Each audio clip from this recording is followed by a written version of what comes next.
los griegos consideraban que había tres instituciones que Zeus protegía. Habíamos hablado de la hospitalidad, de los juramentos y de los suplicantes. Vamos a ver, los suplicantes los vamos a ver en Edipo Rey. Para los griegos, cuando alguien venía a pedir y se humillaba, eso estaba protegido, a eso se le llamaba suplicante y estaba protegido por los dioses. Acerca de la hospitalidad, ustedes tal vez recuerden que en la Biblia también aparecen episodios en los que, especialmente los patriarcas en el Antiguo Testamento, homenajeaban a algún recién llegado, haciéndoles algún tipo de banquete, ofreciendo comida, lugar para descansar y estas cosas. Era el mismo criterio este que yo les conté recién sobre los griegos. Bueno, estaba muy difundido en el mundo antiguo esto, de que los dioses muchas veces se disfrazaban de seres humanos y se acercaban a las casas de los mortales llevando algún mensaje o cumpliendo alguna misión. Vamos a ver que esto también se va a ver reflejado en las obras de la antigüedad clásica griega, especialmente por ejemplo en la Odisea o en la Ilíada también aparece Palas Atenea, sobre todo hablándole al héroe. Vamos a ver que muchas veces los dioses aparecen revestidos de apariencia mortal, ¿sí? De apariencia de ser humano. Acerca de la religión, los dioses, ya esto lo mencionamos en algún video anterior, pero bueno, volvemos sobre este detalle. Los dioses, para los griegos, tienen muchísimas características similares a las de los seres humanos. Si bien son inmortales y son todopoderosos, padecen las mismas pasiones humanas. Sufren, aman, lloran, son muy volátiles, por ahí no cumplen sus promesas. Tienen debilidades muy similares a las de los seres humanos. Bien, vamos a cuestiones un poco más literarias.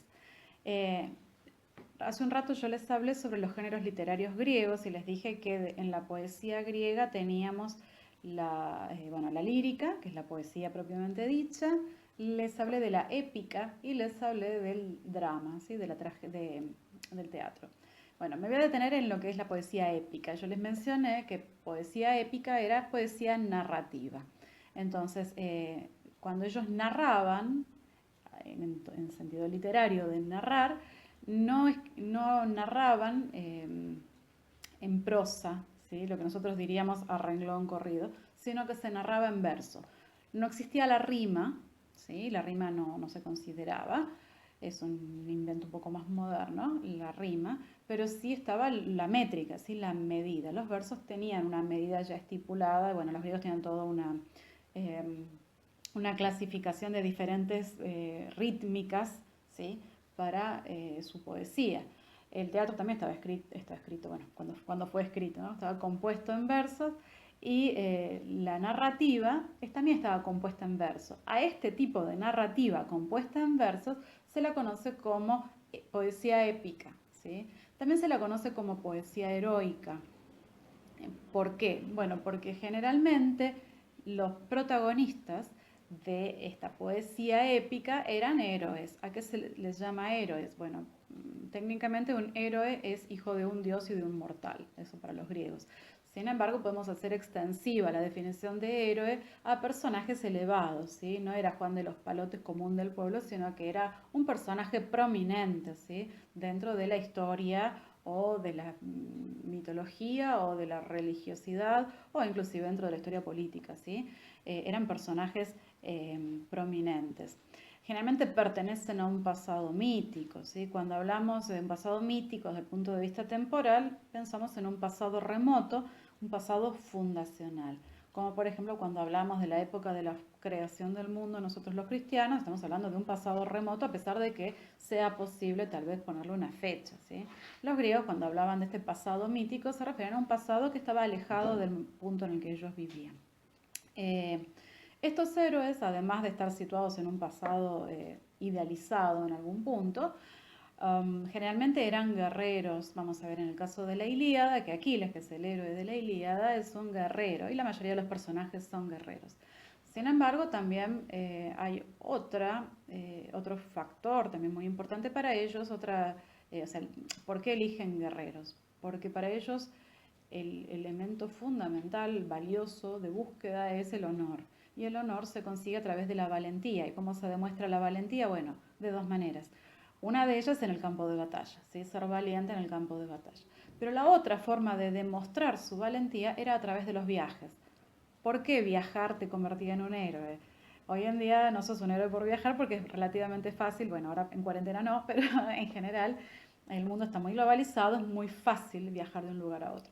Pero pensemos en esta época, en el siglo XV antes de Cristo, inclusive en la era cristiana ya mismo, que desplazarse de un lugar a otro era costoso y muy incierto, porque piensen que esta gente, los griegos sobre todo, eran gente de mar sobre todo, ¿sí? No se viajaba tanto por tierra como por mar, porque los griegos, piensen, la península del Peloponeso está rodeada de agua completamente, están las islas del mar Egeo que pertenecían, digamos, al territorio poblado por griegos. Para llegar a Troya había que cruzar el mar, entonces para los griegos cruzar el mar ya suponía muchísimos peligros, tan peligroso como ir al campo de batalla. Entonces el héroe que se atrevía a viajar era un héroe capaz de enfrentarse a su propio destino y a los peligros de la incertidumbre del mar, por ejemplo. Piensen que es una época que se navega prácticamente sin instrumentos, no existen medios de comunicación como los que nosotros conocemos. Entonces, para los griegos, el héroe era no solo el que va a la batalla, sino también el que se atreve a salir de la comodidad de su hogar para emprender un viaje. Entonces vamos a encontrar, por ejemplo, en la Odisea, si en la Odisea digo bien, que el héroe, Odiseo, además de haber sido guerrero, es viajero. ¿Sí? De hecho, Odiseo vaga durante 10 años a la deriva en un barquito y visita diferentes lugares, pero no por hacer turismo, sino porque la verdad es que no puede regresar, porque por esto mismo que les decía, que viajar no era una pavada, ¿no? Era complejo. Resalto este punto acerca del honor. El honor tiene dos aspectos, y esto lo vamos a ver por ahí un poco más fuertemente en la Edad Media, más adelante. Pero el honor tiene dos aspectos. Una es la buena fama, ¿sí? Ser conocido por los hombres y ser famoso, ¿sí? Eso tiene que ver con el honor, ser famoso por cosas importantes, buenas, o que te marquen como una persona valiente. El honor es lo más importante. Es preferible perder la vida que perder el honor. Por ejemplo, Aquiles, el héroe de la Ilíada, antes en una etapa previa a la guerra de Troya, a él se le ofrece, los dioses le ofrecen, Aquiles es hijo de una diosa y de un mortal, le ofrecen elegir entre dos alternativas, o una vida larga y sin gloria, sin fama, o una vida breve y con mucha gloria, con mucha honra y honor. Y Aquiles, por supuesto, elige la vida breve con mucha gloria, porque para los griegos la gloria, el honor, era mucho más importante inclusive que la vida misma. ¿Por qué? Porque esa gloria lo convirtió a Aquiles, por ejemplo, en inmortal. ¿En qué sentido inmortal? En que pasaron 40 siglos y seguimos hablando de él. Esa clase de inmortalidad más allá de las creencias religiosas de los griegos, ¿sí? En segundo lugar, además del honor, hay otro elemento que se resalta y es el valor de la amistad, ¿sí? La fidelidad del amigo. Esto lo vamos a ver en diferentes puntos de las obras que vamos a leer, pero bueno, se ve especialmente en la Ilíada cuando el mejor amigo de Aquiles, Patroclo, va a la guerra en lugar de Aquiles, vestido con la armadura de Aquiles.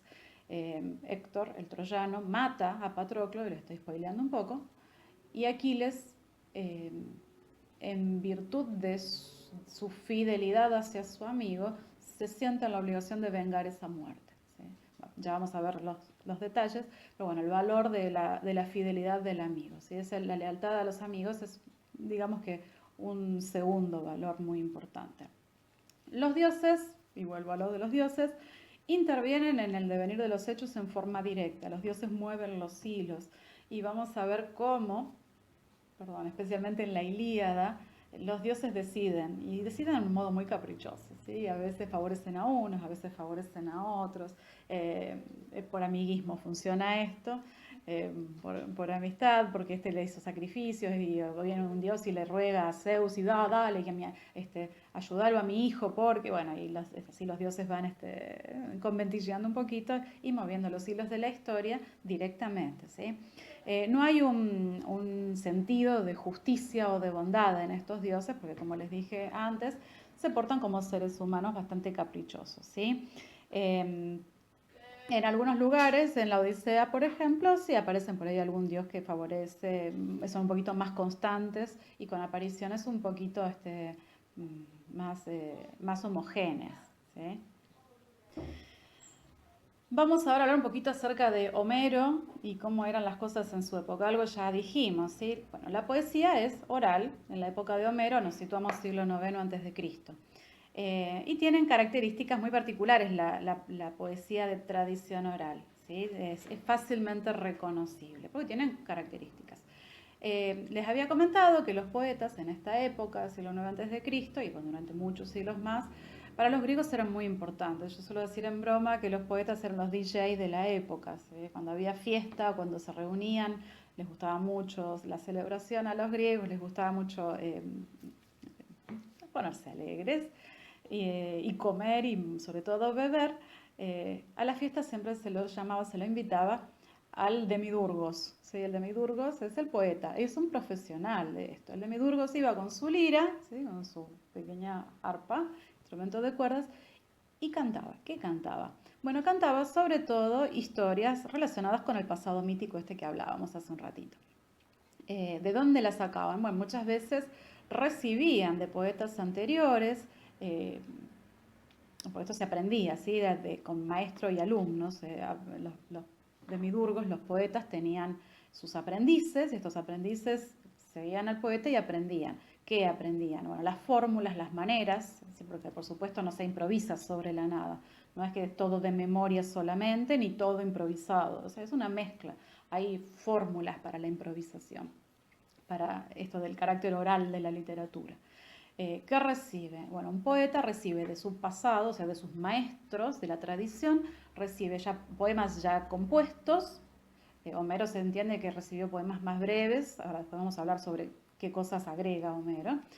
Reciben poemas ya compuestos y reciben un sistema de fórmulas que les va a permitir improvisar y no tener que saber todo de memoria, ¿sí? Hay cosas que se saben de memoria y hay cosas que se van improvisando en el momento. Cuando un poeta iba a una fiesta, le ofrecían vino, sobre todo, y se le recompensaba de alguna manera. El poeta vivía de esto.